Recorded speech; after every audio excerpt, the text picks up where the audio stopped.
Bonjour tout le monde. Donc, je tiens aussi à vous remercier l'ESA de m'avoir invité. En particulier, je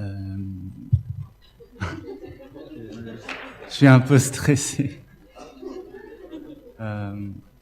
Emeline, pardon, et Patrick Nadeau, qui est mon ancien professeur et qui semblerait vous a parlé de moi.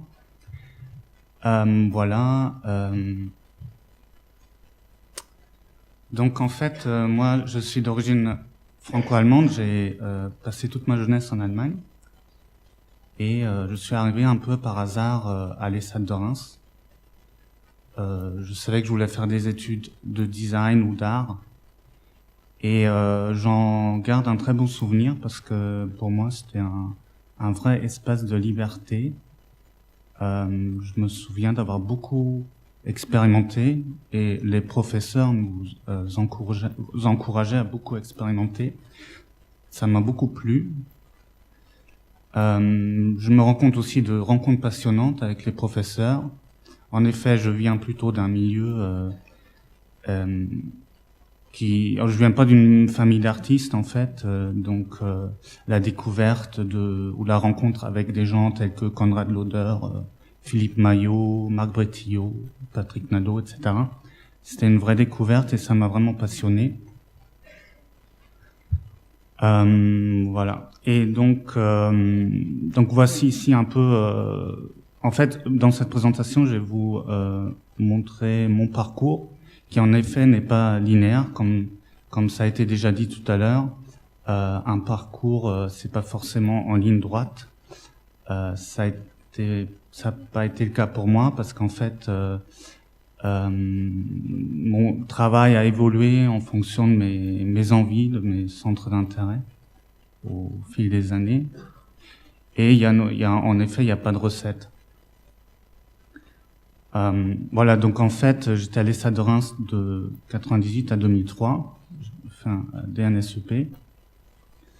Ensuite, j'ai commencé un parcours de designer produit dans la maison de luxe française ST Dupont.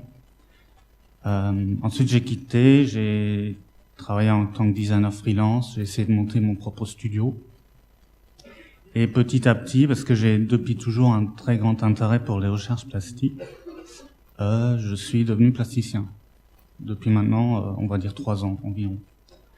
Et en parallèle, depuis 2011, je suis également enseignant en design dans différentes écoles. Voilà. Donc en fait, ma présentation, elle est plus ou moins chronologique et je vais vous montrer concrètement comment ça s'est passé, qu'est-ce que j'ai fait durant ces 20 dernières années. Alors ça, c'est un projet que j'ai fait à l'ESA de Reims. Je l'ai choisi parce qu'il illustre mon intérêt pour les recherches plastiques que j'ai toujours eu. Donc là, en l'occurrence, c'était un projet personnel. Je ne sais pas si ça existe toujours. En fin de deuxième année, où je me suis intéressé à la pâte alimentaire. Je pense que j'étais aussi influencé par le design culinaire que j'ai eu la chance de découvrir avec Marc Bretillot au tout début, quand ça se faisait au dernier étage, dans une cuisine assez modeste. C'était une option à l'époque.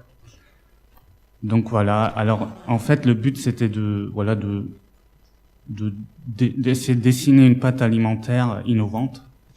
Et donc j'ai commencé par un genre de brainstorming en 3 dimensions, en découpant des pâtes alimentaires existantes au lapidaire, en les recomposant, etc. Et finalement j'ai présenté cette pâte d'une portion, on va dire, accrochée à un fil de poireau qui se manipule comme un sachet de tisane. Une fois cuite, on la sort de l'eau et ça s'égoutte tout seul. C'était ça l'idée. Voilà. Un autre exemple pour mon intérêt de recherche plastique, c'était mon diplôme de 5e année, qui était du coup vraiment très expérimental, où en fait j'ai créé des structures légères à partir d'un fluide qui durcit. J'avais d'abord commencé à travailler avec du chocolat, Et ensuite, j'ai travaillé avec du plâtre dans lequel j'ai rajouté de la colle. C'était un peu de la bricole. Voilà.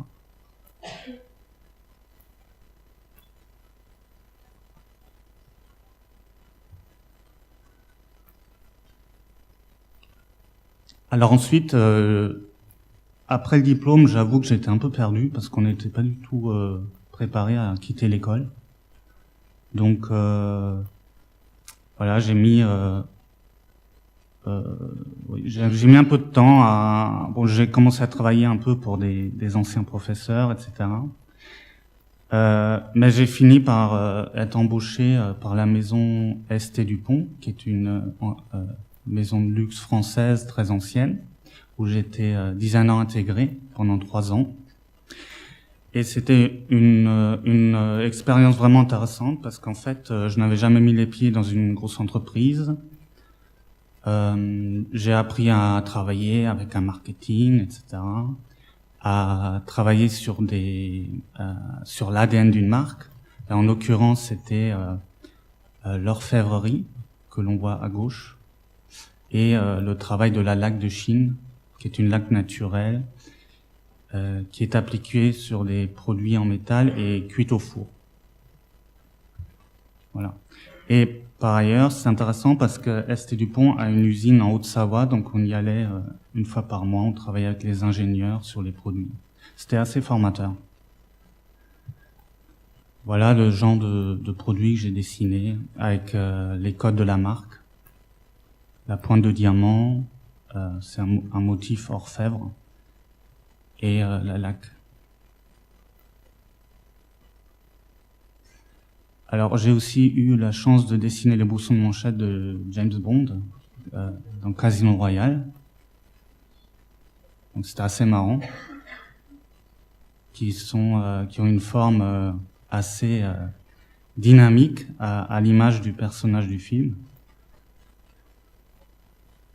Voilà, j'avais dessiné toute une collection, une dizaine ou une vingtaine, je sais plus, et il y en a. Celui-ci a été choisi par la production aux États-Unis.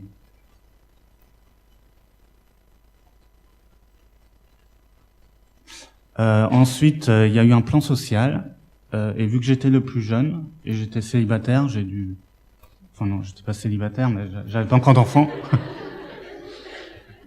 J'ai dû quitter. Voilà, on m'a mis à la porte. Alors c'était un peu un coup dur parce que, en effet, j'avais trouvé un bon emploi.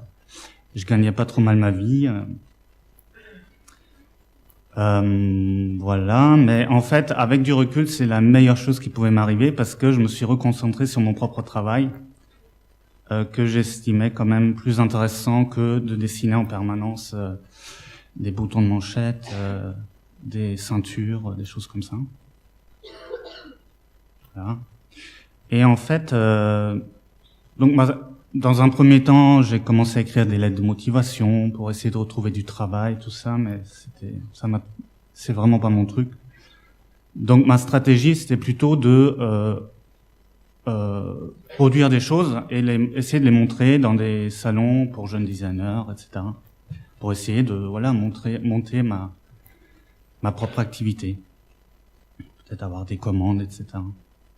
Et donc en fait, j'ai ressorti ce projet qui était dans les cartons que j'ai fait à l'ESSAD de Reims en 2e année, il me semble. C'est la prothèse de communication. Ici, on me voit en 2000 environ à l'ESSAD de Reims. C'était en fait un projet que j'avais fait pour un concours qui était organisé par le Printemps du Design, où il fallait imaginer un objet pour une boutique de musée. Donc pour moi, c'était synonyme de pouvoir faire quelque chose de provoquant, parce qu'en fait, cet objet, c'est une provocation. Donc le voici. Ça, c'est le 2e prototype. Voilà, donc c'est la prothèse de communication qui permet de sourire en permanence même quand on n'en a pas envie. Elle permet de se vendre parfaitement bien parce qu'on fait bonne impression. Et en fait, donc à cette époque, je n'avais que le prototype. Et pour préparer des expositions, j'ai imaginé cette série de photos que vous voyez ici. qui met en fait en scène différents corps de métier, tels qu'un homme politique, un chef, un coureur cycliste, une actrice, un artisan soudeur, un mannequin et une sage-femme. En fait, c'est pour montrer que peu importe la classe sociale ou le métier, on peut avoir besoin de cet outil de communication pour avoir du succès dans la vie. Et en fait, j'ai exposé ce projet, ça a été publié dans la presse spécialisée, etc. Ça a été aussi publié sur, voilà toute la série.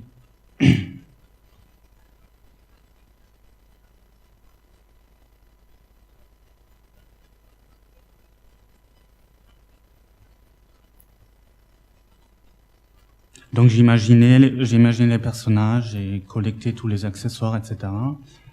J'ai donné rendez-vous à des membres de ma famille, à des amis sur un parking. On a tendu un drap et j'ai pris les photos.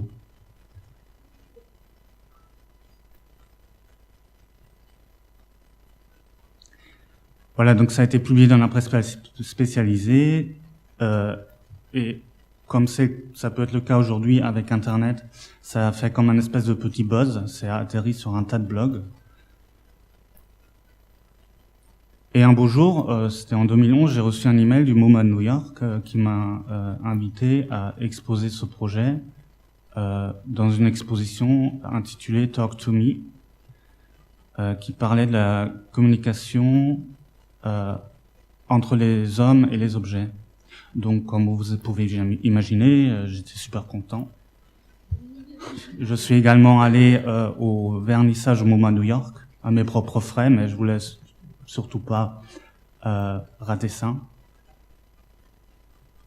Voilà l'accrochage.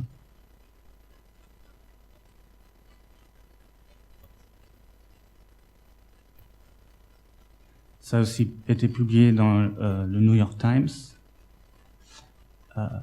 Voilà. Et en fait, l'objet, il a fini par être édité il y a environ 5 ans par un éditeur de Los Angeles qui s'appelle Art Technica, qui travaille aussi avec des designers assez connus. Et en fait, ce qui est drôle, c'est que l'objet a été vendu au MoMA Store, alors que je l'avais conçu pour des boutiques de musée, quoi. Voilà, ça c'était des prototypes, parce qu'en fait, le premier prototype, je l'avais fabriqué à l'atelier de l'ESSAD, donc il était un peu fait à la main, et pour pouvoir fabriquer l'objet en injection plastique, il a fallu le redessiner, etc. Donc un vrai travail de designer produit, quoi. Ce projet a aussi donné lieu à des collaborations. Donc là, c'était assez récemment, en 2016, avec le célèbre designer graphique Stefan Sackmeister, qui est à New York. Ça, c'est des photos d'un photographe de mode pour un magazine de mode assez pointu, apparemment, qui s'appelle Days Magazine. J'ai pu voyager aussi, je suis allé présenter ce projet et mon travail à Pékin, dans une école de design, en 2016.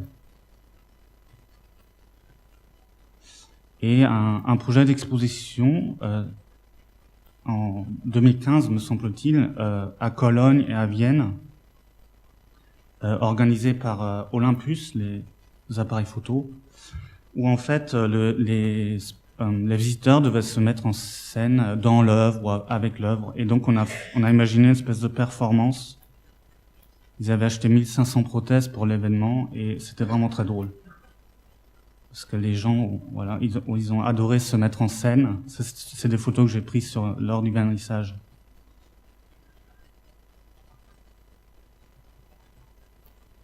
Voilà. Et donc, voilà, ce projet de prothèse de communication, il a duré une quinzaine d'années. Pour l'instant, il s'est arrêté. D'ailleurs, l'objet n'est plus fabriqué parce qu'en fait, il y a un certain nombre de copies qui sont apparues sur le marché, qui sont vendues 10 fois moins cher, et donc l'éditeur n'a plus de commandes. Donc, ils ont arrêté de de produire l'objet. Voilà.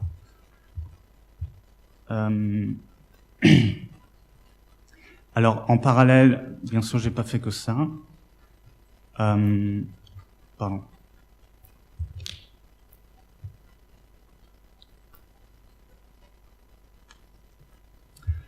En 2011, j'ai fait un voyage à Singapour où j'étais frappé par les qualités plastiques de la flore locale. J'étais jamais allé dans les tropiques, en fait. Et donc c'est une expérience qui m'a marqué. Par ailleurs, j'avais très envie de travailler avec du papier et de travailler peut-être sur le thème floral, parce qu'en fait, ça me semblait être un genre de langage universel qui pouvait être très puissant à la fois plastiquement et graphiquement. Donc en fait, j'ai commencé à imaginer des fleurs et des plantes imaginaires. Voilà, et j'ai commencé à fabriquer.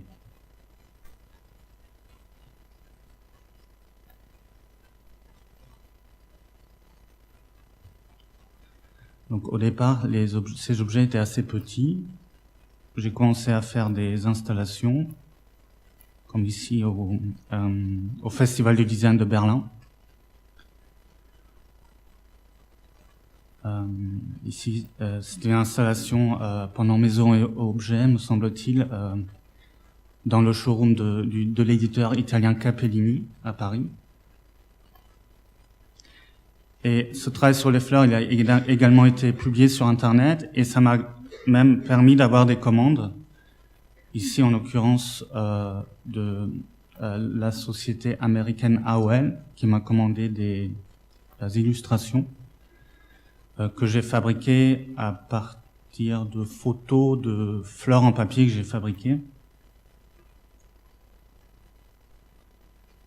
J'ai également été invité à participer à des expositions comme celle-ci qui était organisée par l'éditeur Moustache et la chercheuse de tendance Lee Edelkort.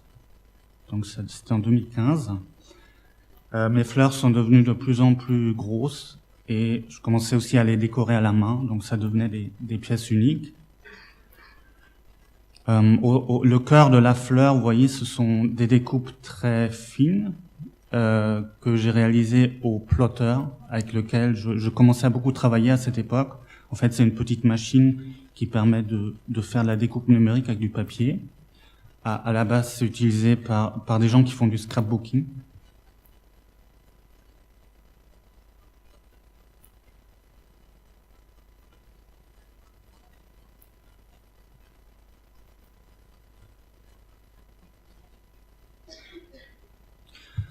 Voilà. Et en fait, cette exposition, elle a été un peu frustrante pour moi parce qu'en fait, c'est une exposition, une vente aux enchères, mais je n'ai rien vendu, alors que pourtant, j'avais travaillé pendant 1 mois sur ces objets. Et en fait, voilà, je me suis dit peut-être il faudrait que j'essaye d'exposer mes créations dans un milieu plus sensible à l'art, ou peut-être essayer de toucher des gens qui pourraient avoir peut-être envie de collectionner. Donc ça m'a réconforté dans mon envie de me diriger plus vers les arts plastiques. Alors ça, c'est pour vous montrer que, en effet, à cette époque, je travaillais beaucoup avec le plotter, qui permet donc de créer ce genre d'objet. Donc là, en l'occurrence, c'est un chapeau un peu expérimental qui a une partie qui se déploie parce que c'est découpé d'une certaine façon, un peu comme du métal déployé. Et en fait, en 2016, j'ai eu la chance de rencontrer Ève de Medeiros, qui est la directrice d'un salon de dessin contemporain qui s'appelle Des Dessins, qui va d'ailleurs avoir lieu de nouveau au mois d'avril ou fin mars. C'est pendant la semaine du dessin à Paris, pendant Drawing Now également.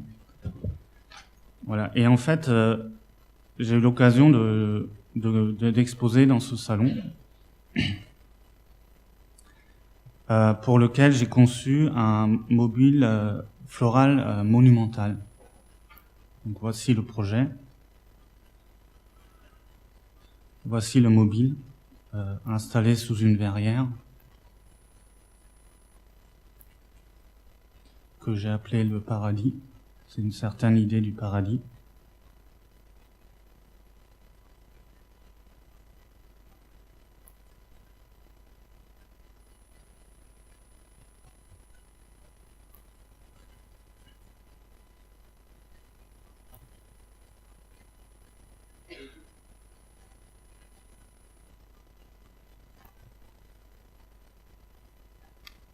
Voilà, ça c'est l'arrière des coulisses, un peu l'accrochage et aussi des boîtes de transport spécialement conçues. Voilà. Et en fait, lors de ce salon, j'ai présenté un autre travail que j'avais aussi commencé en parallèle, un travail qui va plus vers l'épure en fait, où je me suis intéressé à la lumière, au mouvement, à l'espace.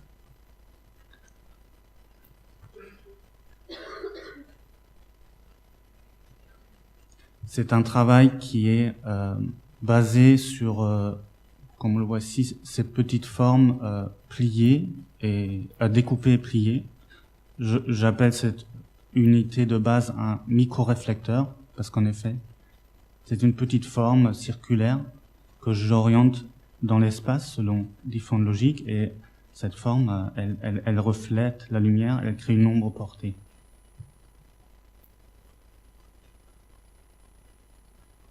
Voilà, ça c'est un détail, vue de face. Donc en fait, pour cette exposition, j'ai travaillé sur des effets de vitesse.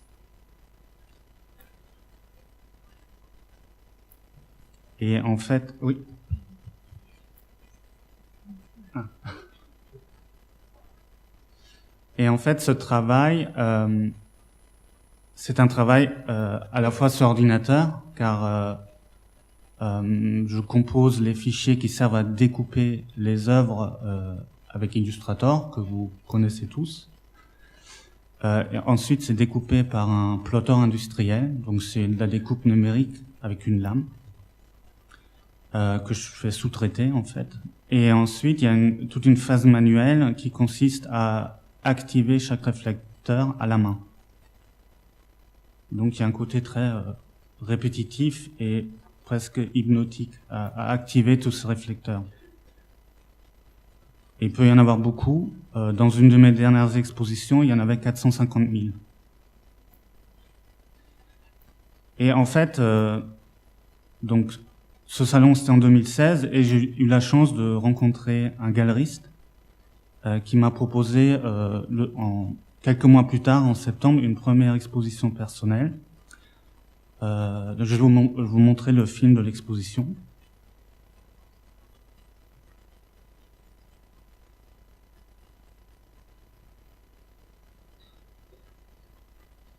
Donc c'est la galerie Gratadou Intuiti qui se trouve dans le Marais à Paris, non loin du musée Picasso.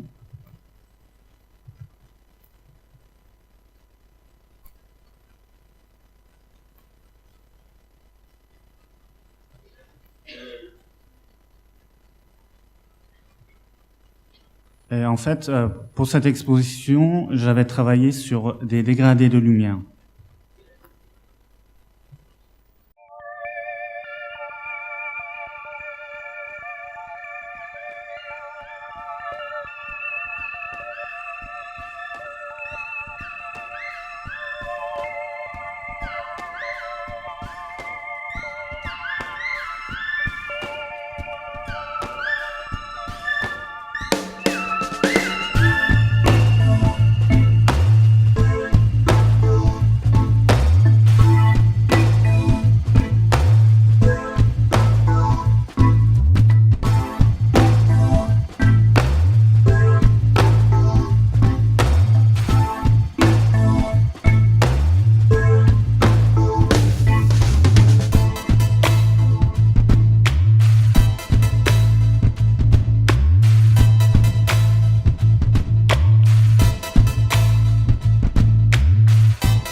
Alors, c'est un travail qui, selon moi, s'inscrit dans le mouvement de l'art cinétique, mais aussi de l'art concret. Des artistes auxquels je m'identifie ou qui m'intéressent beaucoup, ce sont aussi, par exemple, les spatialistes italiens, le groupe Zero. Voilà. Et en fait, j'ai eu la chance que cette exposition s'est très bien passée. On a vendu toutes les œuvres. Donc du coup, mon galeriste n'a cessé de m'exposer depuis. Et en début 2018, j'ai une exposition personnelle dans un centre d'art, le centre d'art Passage à Troyes. Une exposition sur 200 mètres carrés. Investir 200 mètres carrés, c'est pas une mince affaire a priori. Donc pour moi, c'était en fait l'occasion de faire évoluer mon travail et aussi de créer des installations, comme vous allez voir dans le film suivant.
Voilà, et en fait, lors de cette exposition, pour préparer cette exposition, ce qui m'a beaucoup plu, ou ce que j'ai découvert, c'est le fait de créer des installations pour un lieu, de réfléchir à la relation entre l'installation et l'existant, la circulation du visiteur, qu'est-ce qu'il ressent par rapport à cette chose.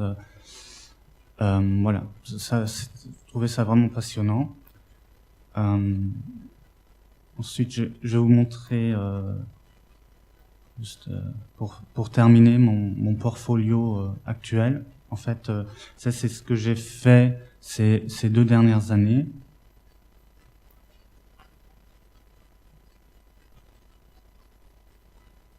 Ouais.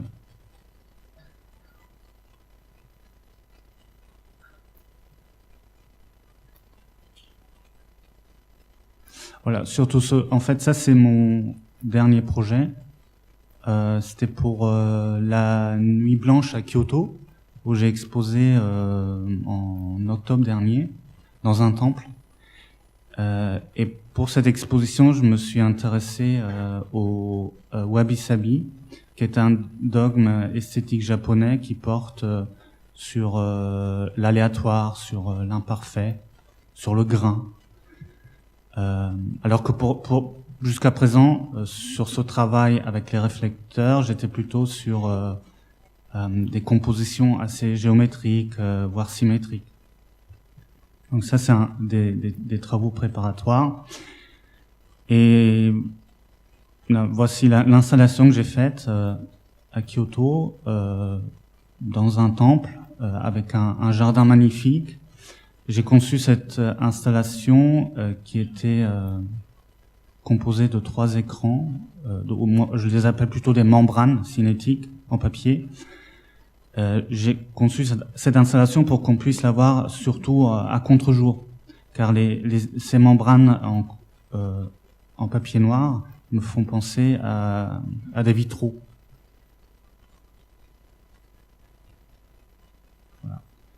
Et oui, ça aussi c'est un un des derniers travaux, en fait, maintenant je crée aussi des pièces en feuilles de métal.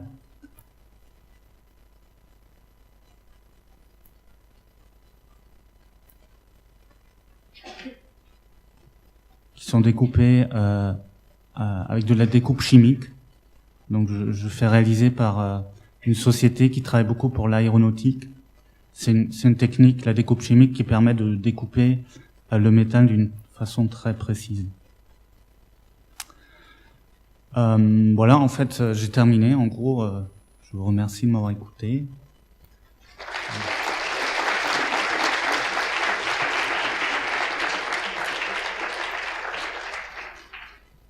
Ah oui, juste pour terminer, donc ma prochaine exposition aura lieu au Grand Palais à Art Paris au début avril. Donc peut-être l'occasion de venir et de voir en vrai. Merci.